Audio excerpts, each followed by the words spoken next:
আসসালামু আলাইকুম বন্ধুরা, সবাই কেমন আছেন? আশা করি সকলেই ভালো আছেন। আপনারা ভিডিওর টাইটেল আর থাম্বনেল দেখে বুঝে গেছেন ভিডিওটি কোন বিষয় হতে চলছে।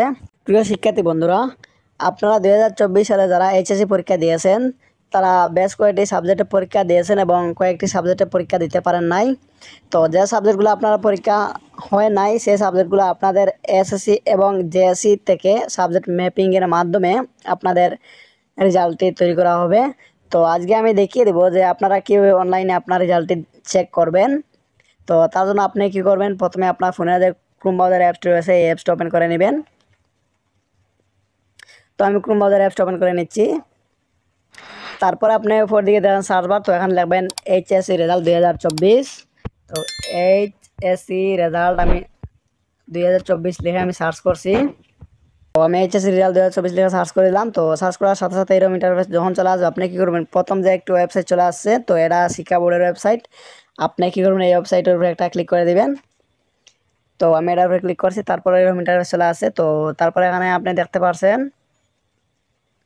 প্রথমে আপনার এক্সামটি দিতে হবে। তো এখানে ক্লিক করলাম আমি। এখানে ক্লিক করার পর এখানে আপনি কী করবেন, এইচএসসি ভোকেশনাল যে দেখছেন এই অপশনটা আপনি সিলেক্ট করে দেবেন যারা কলেজ থেকে পরীক্ষা দিয়েছেন, আর যারা মাদ্রাসার বোর্ড থেকে পরীক্ষা দিয়েছেন তারা এইচএসসি আলিম এটা সিলেক্ট করে দিবেন।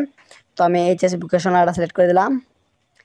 তারপর নিচে দেখছেন সিলেট ওয়ান নামের পাশে দেখছেন ইয়ার, তো তার মানে আপনি যে পরীক্ষাটা দিয়েছেন। তো এখানে আপনি কী করবেন, এখানে ক্লিক করে আপনার সালটি লিখতে হবে যে স্যার আপনি পরীক্ষা দিয়েছেন। তো 2024 এখানে লিখে দিবেন আপনি। তার নিচে দেখছেন টেকনিক্যাল লেখা আছে। তো এখানে আপনি কী করবেন, এখানে আপনি যে বোর্ডের আন্ডারে পরীক্ষা দিয়েছেন সেই বোর্ডটি লিখে এখানে সিলেক্ট করে দিবেন। তো আমি সিলেট বোর্ডের আন্ডারে পরীক্ষা দিয়েছি। তো দেখছেন আমার প্রতিটা বোর্ড রয়েছে। তো আমি সিলেক্ট করে দিলাম। তারপরে রোল নম্বর, তো রোল নম্বর এখানে আপনি কী করবেন, আপনার যে এইচএসসি পরীক্ষাতে যে রোল নং দিয়েছেন সেই রোল নংটি এখানে দিয়ে দিবেন। তো আমি রোল নং দিয়ে দিচ্ছি। তার নিচে রেজিস্ট্রেশন নাম্বার, তো আপনি কী করবেন, এখানে এইচএসসি পরীক্ষাতে আবার যে রেজিস্ট্রেশন নাম্বারটি দিয়েছেন সেই নাম্বারটি এখানে দিয়ে দিবেন। তো এখানে লেখা আছে আপনার অ্যাডমিট কার্ডে রেজি নাম্বার লিখে, তো এই নাম্বারটি দিয়ে দিবেন। ঠিক আছে, তো আমি এটা দিয়ে দিচ্ছি। তারপরে এখানে সর্বশেষ আপনি একটি সংখ্যা দেখতে পারবেন, দুটি সংখ্যা। তো এখানে আমার 1+4 আসছে, তো আপনার অন্য কোনো সংখ্যা আসতে পারে। যে দুটি সংখ্যা আসবে দুটি সংখ্যার যোগফল এখানে দিয়ে দিবেন। ঠিক আছে, তো আমি দুটি সংখ্যার যোগফল এখানে দিয়ে দিচ্ছি। আমার পাস হয়, আপনার যত হবে তত দিয়ে দিবেন। ঠিক আছে, তো সবার ক্ষেত্রে একই সংখ্যা আসবে না, তো অবশ্যই আপনার ক্ষেত্রে অন্য কোনো সংখ্যা আসতে পারে। তারপরে এখানে দেখা যাচ্ছে সাবমিট নামের অপশন, আপনি কী করবেন, সাবমিটের উপরে একটা ক্লিক করে দিবেন। তো এই যে সাবমিট লেখা যাচ্ছে না, সাবমিটের উপরে একটা ক্লিক করে দেবেন। তো আমি সাবমিটের উপরে ক্লিক করে দিচ্ছি। তো দেখুন সাবমিটের উপর ক্লিক করার সাথে সাথে আমার রেজাল্টটি চলে আসছে এখানে। তো দেখতে পাচ্ছেন এখানে, তো এই পাশ থেকে আপনি দেখতে পাচ্ছেন যে কোন বিষয়ে কোন গ্রেডটি পেয়েছি আমি। গ্রেডটি এখানে দেখতে পারবেন। তো বুঝতে পারছেন, তার উপরে আপনার সব পরিস্থিতি থাকবে, আপনি কোন কলেজ থেকে পরীক্ষা দিয়েছেন বা আপনার কলেজের নামটি কি এখানে দেখতে পারবেন সব কিছুই।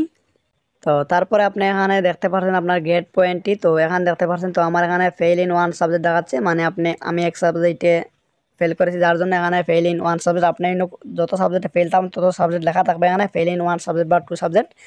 আর যারা ফেল থাকবে না এখানে তারা গ্রেড পয়েন্টই দেখাবে। ঠিক আছে, যে গ্রেড পয়েন্ট 2.4 4 পয়েন্ট বা জিপিএ 5 যত পয়েন্ট পাবেন আপনি সেই পয়েন্টই এখানে দেখাবে। ঠিক আছে, এই লাইনটি এখানে ফেল ইন ওয়ান সাবজেক্ট থাকবে না, যারা পাস করবেন বা যত পয়েন্ট পাবেন সেই পয়েন্ট এখানে দেখাবে। তো আসলে আজকের ভিডিওটি বুঝতে পারছেন, তো এভাবে আপনার রেজাল্টটি আপনি দেখে নিতে পারবেন অনলাইনে ঘরে বসে।